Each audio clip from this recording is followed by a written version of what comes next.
अन्नदाता, पग पग पर है संग तुम्हारे अन्नदाता। लहू किसानों का बन के पसीना सींचता है धरती का सीना। मेहनत का तेरी हक दिलवाने, नई तकनीक नई खोज बताने। पशुधन को गुणवान बनाना, पौध सुरक्षा को सिखलाना, खेती के सब गुर समझाने, भारत का सरताज बनाने। आठों पहर है संग तुम्हारे अन्नदाता, अन्नदाता। नमस्कार, मैं हूं आपके साथ निदा अहमद। आप सभी दर्शकों का अन्नदाता कार्यक्रम में स्वागत करती हूं। हर रोज की तरह कार्यक्रम में लेकर आई हूं खेती बाड़ी से जुड़ी हुई बहुत सी लाभकारी जानकारियां। तो चलिए सबसे पहले देखते हैं क्या है विशेष आज के कार्यक्रम में। फूल गोभी का भरपूर उत्पादन ले रहे एक सफल कृषक की कहानी।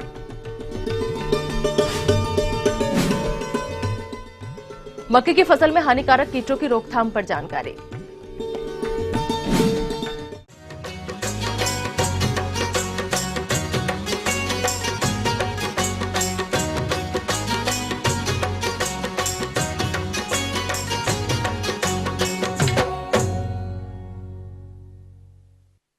फूल गोभी की खेती अपने प्रदेश में बड़े पैमाने पर की जाती है, परंतु इस फसल से अच्छा उत्पादन बहुत ही कम किसान ले पाते हैं। और इसकी खास वजह यह है कि फूल गोभी की खेती में वैज्ञानिक प्रबंधनों को नहीं अपनाना। लेकिन इसके विपरीत प्रदेश में कुछ ऐसे किसान भी हैं जो कि अपने अनुभव और वैज्ञानिक प्रबंधनों को ध्यान में रखते हुए फूल गोभी की खेती कर इससे भरपूर पैदावार ले रहे हैं। इन्हीं किसानों में से एक हैं जिला रांची के प्रगतिशील कृषक आनंद साहू। तो आइए जानते हैं उनसे कि फूल गोभी की खेती में वो सफल कैसे हैं। जिला रांची के प्रखंड कांके में रहते हैं प्रगतिशील किसान आनंद साहू। ये कई वर्षों से सब्जियों की खेती करते आ रहे हैं। इन्होंने ये साबित करके दिखाया है कि खेती से अच्छी आय प्राप्त करने के लिए अधिक भूमि नहीं बल्कि लगन की जरूरत होती है। जी हाँ किसान भाइयों, इस बार इन्होंने अपने आधा एकड़ क्षेत्र में फूल गोभी की फसल को जनवरी माह में लगाया था, जिससे ये अच्छी आय प्राप्त कर रहे हैं। हम फूल गोभी खेती कर रहे हैं। अभी मेरा गोभी अभी लगा हुआ है 50 डिसमिल में। हम जनवरी में फर्स्ट ईयर में गाछी किए। उसका दूरी क्यारी का पहले मेड़ बनाए 3 फीट से 4 फीट का दूरी, उसको फिर लाइन खींच के बीजा को एक एक करके गिराए हैं। उसके बाद उसमें कीटनाशक वाला जो फुराडोन होता है उसको डालें। जब उसको पटा उटा के पूरा सिंचाई करके जब पेड़ पैदा हुआ तो उसको पौधा पैदा माने करके उसके बाद उसको खेत तैयार किए। किसान भाइयों, पौध को तैयार कर लेने के बाद खेती की तैयारी और खाद का प्रबंधन इन्होंने किस प्रकार से किया, आइए जानते हैं। उसमें खेत में 50 डिसमिल में करीब 4 ट्रैक्टर गोबर खाद डाले हैं। 4 बार जोतवा के उसके बाद खेत तैयार कर दिए हैं। 1 से 1.5 फीट का उसका लाइन बनाए हैं। लाइन बना करके उसके बाद 1 से 1.5 फीट का उसका गड्ढा कोड़ करके उसके बाद उसको गोबर खाद और डीएपी और पोटास तीनों चीज़ मिला के उसके बाद उसमें गोभी लगाएं और उसको जब लगा के फिर सिंचाई कर दिए। सिंचाई करने के बाद उसको 8 से 15 दिन के बाद उसको फिर कोड़ाई करके उसके बाद फिर सिंचाई कर दिए। सिंचाई करने के बाद फिर वही दवा छिड़काव किए। अपोलो दवा दिए हैं और ये क्या बोलते हैं रिमोंट दिए हैं। ये सब दोनों दवा मिक्स करके छिड़काव किए हैं। उसके बाद फिर सिंचाई करके उसके बाद फिर 15 दिन में फिर उसको कोड़ा कर दिए हैं। अभी गोभी बढ़ गया है, पूरा काट रहे हैं हम लोग। काट करके बेच भी दिए 7000 गाछी। अभी 1.5 से 2000 गाछी भी उसमें बचा हुआ गोभी काटने के लिए। और उसमें करीब मेरा 70,000 रुपया के बेच दिए हैं गोभी, तो वही 80 से 90,000 रुपया आ जाएगा। माने खर्च करीब 25,000 रुपया हुआ है, तो मोटा मोटी 70,000 रुपया मेरा मुनाफा हो रहा है। फूल गोभी की फसल से इतना अच्छा उत्पादन लेने में इन्हें कितनी लागत लगानी पड़ी और इससे इन्हें कितनी आमदनी प्राप्त हुई, आइए उन्हीं से जानते हैं। जो बीज हम लिए हैं सजंटा कंपनी का, वो 250 रुपये के दर से लिए हैं 10 पैकेट। उसमें मेरा 2,500 रुपया खर्च हुआ उसमें गाछी किए तो उसमें 200 रुपया दवा हुआ में खर्च हुआ। और उसके बाद खेत में हम जोताई किए तो उसमें मेरा 4000 रुपया खर्च हुआ। इसमें टोटल मेरा खर्च 25,000-26,000 रुपया खर्च हो गया है। अब इसमें 7,000 हमको भी काट के बेच दिए हैं, उसमें 70,000 का आ गया है। अब 20,000 लगभग आएगा, 1,500 बचा हुआ को भी, कुल 90,000 रुपया आ रहा है। उसमें 25,000 रुपया माने खर्च हुआ और मुनाफा हो रहा है 70,000 रुपया। इस तरह से हम फूलगोभी का खेती कर रहे हैं। इस प्रकार किसान भाइयों, आप भी आनंद साहू की तरह सब्जियों की खेती करके अच्छी आय प्राप्त कर अपने आर्थिक स्तर को ऊंचा कर सकते हैं। तो ये थी कुछ उपयोगी जानकारियां। अब लेते हैं एक छोटा सा ब्रेक, जल्द लौटेंगे और कार्यक्रम में आगे हैं महत्वपूर्ण जानकारियां, तो बने रहिए हमारे साथ।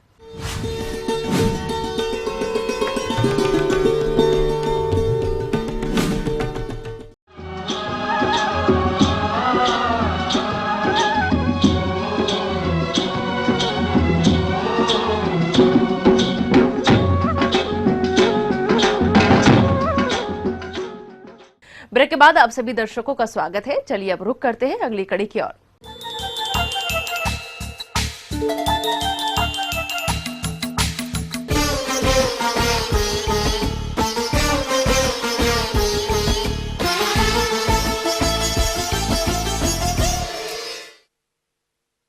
अपने प्रदेश के जिन किसान भाइयों ने मक्का की बुवाई फरवरी माह में कर दी थी, उनकी फसल में इस समय कुछ हानिकारक कीटों का प्रकोप देखने को मिल रहा है।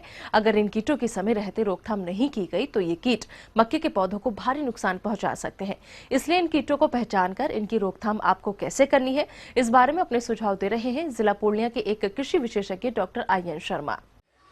मक्का का तना छेदक, धड़ छेदक या स्टेम बोरर ऑफ मेज के नाम से जानते हैं। वैज्ञानिक नाम उसका काइलोजोनेलस है। इस कीट के प्रकोप होने पर मक्का की फसल को काफी नुकसान होता है। तो ये कीट मक्का की फसल को किस प्रकार हानि पहुंचाते हैं, आइए जानते हैं। यह कीट का पतंगा जो फीमेल मॉथ है वह पत्तियों पर अंडा देती है और अंडा से नन्हा सा शिशु पिल्लू निकलकर पत्तियों को खुरच कर खाते हुए, टहलते हुए वह तना की तरफ बढ़ता है। लेकिन जब पौधा बड़ा हो जाता है तब उसमें यह छेद करके अंदर अंदर खाता है और कभी कभी सेंट्रल वॉल, जिससे कि नई नई पत्तियां निकल करके आगे उसमें धनबाल और बाली निकलती है, वह बनता है, वह सूख जाता है। उसको चीर के देखेंगे तो नन्हा सा पिल्लू आपको दिखाई पड़ेगा जो अंदरूनी टिश्यूज को खाते हुए मिलेगा। इससे क्या होता है कि एक तो जब पौधा सूखा नहीं है लेकिन फिर भी थोड़ी सी भी हवा चलती है तो जहाँ छेद किया हुआ है या जहाँ खाया हुआ है वहीं से पौधा टूट करके गिर जाता है। मक्का की फसल को इस कीट से बचाव के लिए समेकित नियंत्रण उपायों को अपनाना चाहिए, जिससे कि फसल में इन कीटों का प्रकोप न हो। इसके लिए फसल कटाई के बाद बचे अवशेषों को इकट्ठा करके जला देना चाहिए। इसके अलावा और कौन कौन से समेकित नियंत्रण उपाय हैं, आइए जानते हैं। तो सबसे पहले हम गर्मी के दिन में खेत की गहरी जुताई करके छोड़ देंगे, जिससे कि जमीन के अंदर छिपा हुआ प्यूपा जमीन की सतह पर आ जाता है और कीट भक्षी चिड़ियों से खा लिया जाता है। कीट रोधी किस्मों का चयन कर बीजों को उपचारित करके बुआई करना चाहिए। इसके बावजूद भी यदि मक्का की खड़ी फसल में इस कीट का प्रकोप होता है तो इनकी संख्या कम होने पर इन्हें हाथ से पकड़कर नष्ट कर दें। दूसरा है कि हम उसमें बुआई करने के बाद खेत में पौधा जब निकल जाए उसी समय फेरोमोन ट्रैप या लाइट ट्रैप, दोनों में कोई एक या दोनों को हम लगा सकते हैं। हम 1 एकड़ में 8-10 फेरोमोन लगाएंगे और उसमें फेरोमोन जो है वह काइलोजोनेलस का होना चाहिए, मक्का के धड़ छेदक का होना चाहिए और एक एक लगा करके छोड़ देंगे। जितना भी मेल मौत है वह आकर्षित होकर के आएगा और अपनी जीवन लीला समाप्त कर देगा। अंत में हम कह रहे थे कि कीटनाशक दवाओं का प्रयोग, तो कीटनाशक दवाओं में एक दवा है जो हर्बल या जैविक है और दूसरा है जो कि रासायनिक है। तो हर्बल और जैविक में यदि आप नीम बेस्ड कोई भी इंसेक्टिसाइड जैसे निम्बीन है, निम्बिसिडीन है, उसका छिड़काव आप करेंगे 1 लीटर में 5 ml प्रति लीटर पानी में घोल करके और उसमें कोई भी स्टिकर मिला करके, तो पत्ती पर चिपक जाएगा और अंडा देने के बाद जो नन्हा सा पिल्लू पत्ती को खुरच करके एंट्री से पहले खाता है, उसी समय वह अपना जीवन लीला समाप्त कर देगा। दूसरा है कि कीटनाशक दवा जो केमिकल है उसका छिड़काव आपको करना है। तो छोटा जब पौधा है उस समय आपको कार्बोफ्यूरान का भी 4-5 दाना 6 दाना एक पौधा में, या फिप्रोनिल का भी 5-6 दाना प्रति पौधा डाल करके आप छोड़ दें। वह उसमें जो ओस लगा रहता है या भीतर में रहता है उसमें घुल करके और वह पूरे पौधे में विष फैल जाएगा और कहीं भी कीड़ा खाते रहेगा तो वह अपना जीवन लीला समाप्त कर देगा। दूसरा, जब गाभा में डालने लायक पौधा नहीं रहता है, बड़ा हो जाता है, तब हमें इमिडाक्लोप्रिड उसका 1 ml प्रति लीटर पानी में घोल करके और कोई भी स्टिकर मिला करके और उसका छिड़काव कर देंगे तो बहुत ही कारगर है। तो इस तरह से आप बताई गई विधियों को अपनाएंगे तो आप अपने पौधे को अच्छी तरह से बचा सकते हैं और उसमें बाली अधिक आएगी, दाना अधिक लगेगा। आगे और भी है कुछ रोचक जानकारियां, पर यहाँ पर रुकेंगे एक और छोटे से ब्रेक के लिए। जल्द हाजिर होते हैं।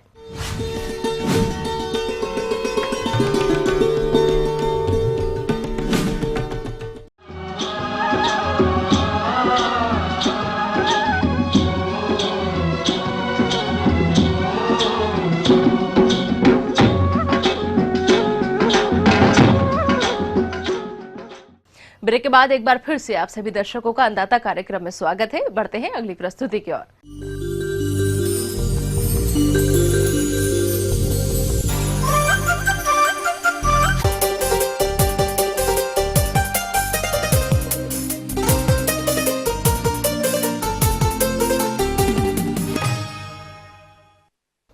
हमारे राज्य के जो किसान चने की खेती कर रहे हैं, उनकी फसल इस समय परिपक्व अवस्था में कटाई के लिए तैयार है। लेकिन कटाई, गहाई और भंडारण के समय कुछ प्रमुख बिंदुओं को ध्यान में रखना जरूरी होता है, तभी सही उपज और उपज का बाजार मिलेगा। तो कौन कौन से हैं ये प्रमुख बिंदु, इस बारे में सुझाव दे रहे हैं कृषि विज्ञान केंद्र मुरैना के वैज्ञानिक डॉक्टर धर्मेंद्र सिंह। और इस समय हम देख रहे हैं कि किसान भाइयों, आपकी चने की फसल पकने को है, तो इस समय आपको क्या क्या सावधानी बरतनी है और इसकी जो थ्रेसिंग करना है, क्योंकि पहले तो आपको कटाई करना है और कटाई में हमें देखना है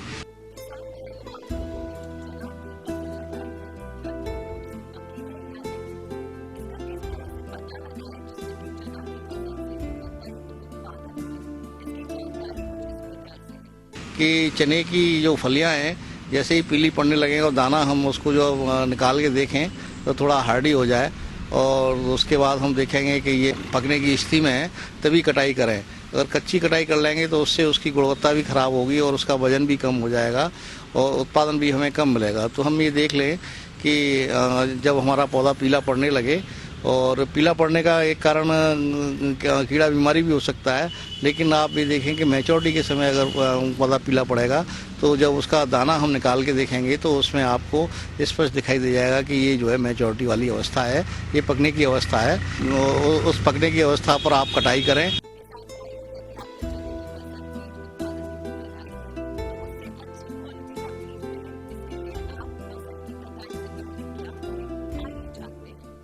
एक चीज़ और ध्यान रखें कि जिन किसान भाइयों ने अच्छा बीज कृषि विज्ञान केंद्र के माध्यम से या विश्वविद्यालय के माध्यम से कहीं से भी खरीदा है, तो उसको बीज के रूप में आप जो प्रयोग कर सकते हैं। देखिए किसान भाइयों, आप और बीज के रूप में प्रयोग करने के लिए थोड़ा सावधानी ये बरत लेंगे। खेतों में आप ये देखें कि उसमें जो भी दूसरी किस्म के पौधे आपको दिखाई दें तो उसको उखाड़ के अलग कर दें, और जो एक ही किस्म के पौधे हों उनको जो है आप जो है एक साइड में रखें, जिससे कि कोई मिलावट नहीं हो। तो हम अगले वर्ष भी उसको जो है बीज के लिए प्रयोग कर सकते हैं, क्योंकि कृषि विज्ञान केंद्र के माध्यम से फाउंडेशन या बीडर सीड किसान भाइयों को दिया गया है। जहाँ भी क्लस्टर डेमोन्स्ट्रेशन है तो वहाँ उस बीज को जो अगले वर्ष भी हम जो है बीज के रूप में प्रयोग कर सकते हैं।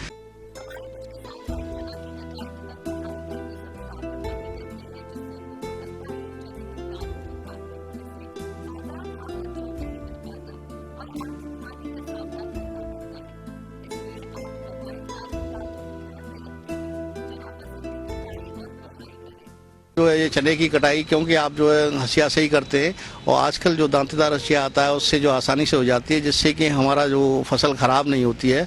दूसरा ये कि आजकल क्योंकि ज़्यादा बड़ा एरिया होता है तो हम कंबाइन से भी कटाई कराते हैं, तो कंबाइन में तो आपकी हार्वेस्टिंग और थ्रेसिंग दोनों साथ साथ होती है, कटाई और मड़ाई दोनों कार्य साथ साथ होते हैं। लेकिन बहुत बड़े एरिया में अगर चना लगा है तो वहाँ हम कंबाइन का प्रयोग कर सकते हैं, लेकिन जहाँ थोड़ा एरिया है और थोड़ी थोड़ी ज़मीन है किसानों के पास, वहाँ हमको जो है हाथ के द्वारा ही कटाई करनी है और कटाई करने के बाद में उसको जो है खलिहान में सूखने दें। क्योंकि अगर गीला हम निकालेंगे, चाहे आप जो है आदमी के द्वारा निकालें या जो है ट्रैक्टर के द्वारा निकालें या थ्रेशर के द्वारा निकालें, तो हम ये देखते हैं कि जब हम ट्रैक्टर के द्वारा निकालते हैं तो काफ़ी चना टूट जाता है, तो टूटने से हमारा काफ़ी नुकसान होता है। तो आजकल जो मल्टी क्रॉप थ्रेशर आ रहे हैं उससे हम हर फसल का जो है चलना बदल करके और फसल को जो है हम निकाल सकते हैं। तो उन चलनों को जो है समय समय पे बदल दें। तो जैसे चना है, मोटे अनाज वाला फसल है, तो उसके लिए अलग चलना लगेगा, तो जैसे फसल के हिसाब से वो चलने को बदल लें और बदलने के उपरांत ही हम जो है उसमें जो थ्रेसिंग करें। दूसरा ये कि जो आरपीएम रहते हैं, आरपीएम को भी हम फसल के हिसाब से निर्धारित करें, क्योंकि अधिक आरपीएम पे चलाने पर जो है उसमें काफ़ी दिक्कतें आती हैं, क्योंकि हमारा दाना भी कट जाता है और दाना जो है भूसे के साथ में चला जाता है। तो हमें फसल के अनुसार जो आरपीएम निर्धारित करना है। जो भी मजदूर कार्य कर रहे हैं वो ढीले कपड़े नहीं पहने, क्योंकि कभी कभी क्या होता है कि ढीले कपड़े पहनते हैं और कहीं उलझ जाते हैं, तो उससे जो है कभी कभी दुर्घटनाएं हो जाती हैं। जैसे कभी कभी आग वगैरह लगने की संभावनाएं हो जाती हैं, तो वहाँ पानी की व्यवस्था जरूर होनी चाहिए खलिहान के पास में, जिससे कि कोई भी दुर्घटना होने पर हम जो उससे जो है बचाव कर सकें।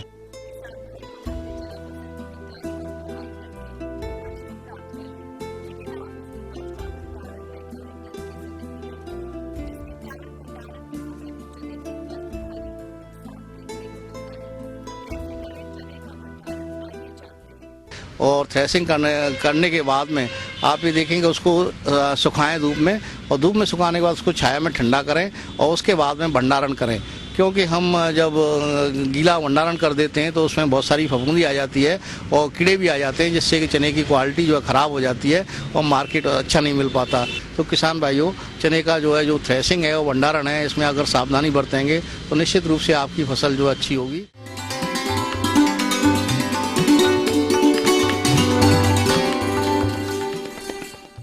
अन्नदाता हेल्पलाइन निःशुल्क फोन संपर्क सेवा के माध्यम से आपके द्वारा पूछे गए कृषि से जुड़े प्रश्नों में से एक या फिर दो महत्वपूर्ण प्रश्नों को हम अपने कार्यक्रम में शामिल करते हैं, और इसी के तहत आज का चयनित प्रश्न और उसका जवाब इस प्रकार है।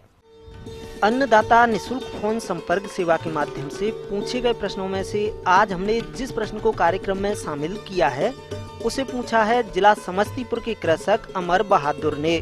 यह अरहर की फसल में लगने वाले फली छेदक कीट की रोकथाम के बारे में जानकारी चाहते हैं। तो अमर बहादुर जी, आपकी जानकारी हेतु प्रस्तुत है कार्यक्रम का यह अंश। अरहर लगाए हुए हैं अभी, तो उनके पौधे पर फलियां आ गई होंगी। तो इस समय जो फलियों में लगते हैं कीट, वो मुख्यतः हैं ग्राम पॉट बोरर, दूसरा है स्पॉटेड पॉट बोरर और तीसरा है पॉट फ्लाई। तो मुख्य यही 3 कीट हैं जो कि फलियों को काफ़ी नुकसान पहुंचाते हैं। इनमें से जो पहला मैं आपको बता रहा हूं, ग्राम पॉट बोरर। तो सबसे पहले किसान भाई, ग्राम पॉट बोरर अगर आपके फलियों पे लगा है या पौधे पे लगा है तो कैसे पहचानेंगे कि ये ग्राम पॉट बोरर है। तो इसको पहचानने का तरीका ये है कि जो इसके वयस्क पतंगे होते हैं वो हल्के रंग के होते हैं, और जिनकी अगर आप देखेंगे पंखों की लंबाई तो लगभग ये 35 मिलीमीटर होती है, और ये मादा के केस में 40 मिलीमीटर होती है जब ये पंख अपनी खोलती हैं। तो दूसरा है, इसके अगली जोड़ी पंखों पर भूरे बिंदु होते हैं जो कि धारीदार रेखाएं बनाती हैं, तथा ऊपर की तरफ काले रंग के तिकोने धब्बे पाए जाते हैं।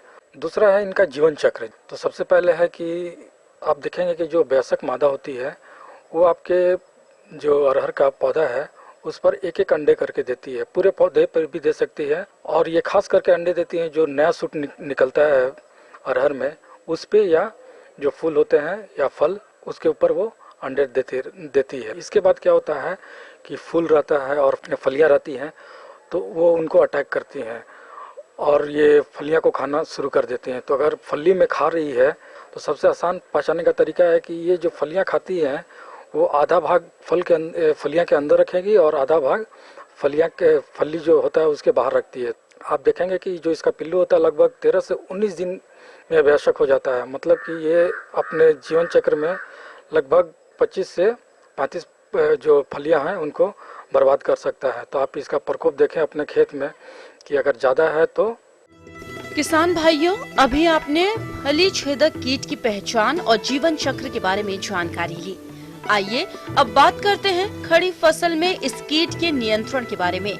फली छेदक कीट के प्रकोप की प्रारंभिक अवस्था पर कीट ग्रसित फलियों को तोड़कर नष्ट कर देने पर इनका प्रकोप कम हो जाता है तथा इस कीट का जैविक नियंत्रण हेतु फसल में NPV 250 LE का प्रति हेक्टेयर छिड़काव करें। इसके अलावा नीम तेल की 5 मिलीलीटर मात्रा प्रति लीटर पानी में घोल बनाकर फसल पर 10 दिन के अंतराल पर 2 से 3 छिड़काव करना लाभप्रद होता है।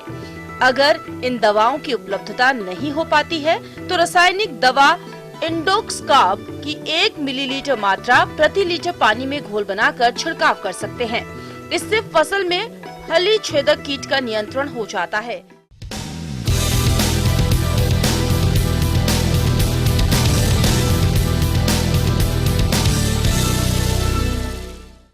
राज्य के विभिन्न मंडियों में कृषि उत्पादों के चढ़ते उतरते बाजार भाव की संक्षिप्त जानकारी इस प्रकार है।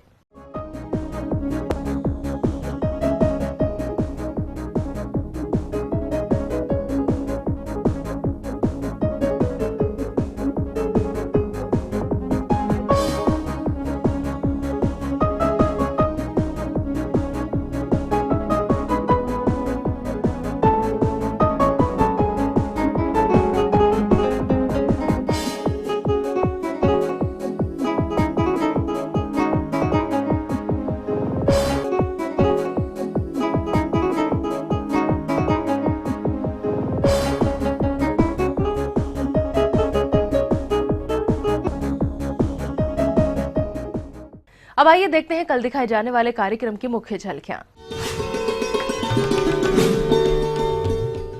लाख के अच्छे उत्पादन के लिए कैसे करें प्रबंधन।